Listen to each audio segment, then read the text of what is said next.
The small Usizo Luenkosi tour group mixes with daily commuters on public taxi minivans to travel from downtown Johannesburg to the most populous black urban residential area in South Africa. It is a low-cost tour that offers a real Soweto experience. Tour guide Natombi, who lives in Soweto, escorts Canadians Beth Bromberg and Gary Barwin through a poor neighborhood where few other tours go. Here, government housing, built in the last decade, has improved the lives of many, while other families still live in metal shacks. The group is invited into people's homes, and Beth, with a pocket full of candy, easily makes friends with the local children.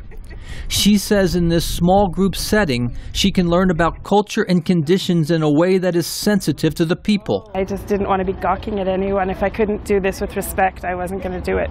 And I felt this was the right way to be shown around by someone who's from Soweto.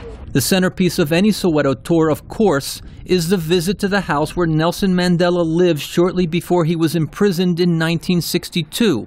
After years of leading opposition to South Africa's government and its policy of white minority rule.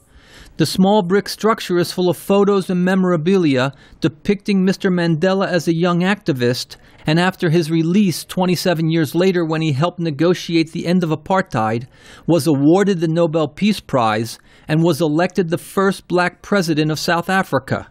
Natombi says after all these years, Nelson Mandela's story remains a great inspiration for South Africans.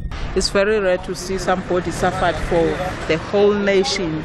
I think if it's me, I can suffer for me and my family.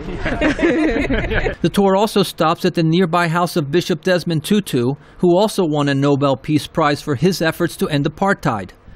More tourists are now coming to Soweto to see the monuments and learn about the past. Natombi says she also wants to show tourists that Soweto today has changed and is not the crime-ridden neighborhood it once was. Soweto is known as a dangerous area, but I'm so happy to say it's not a dangerous area, as most of the people coming from different countries have been seeing that Soweto is a good area. Even if you're walking, because people are friendly, as you saw, it's a safe place now. It has been almost 20 years since the end of apartheid, and Nelson Mandela's old neighborhood reflects both the progress made and the problems that still remain in the new South Africa. Brian Padden, VOA News, Johannesburg.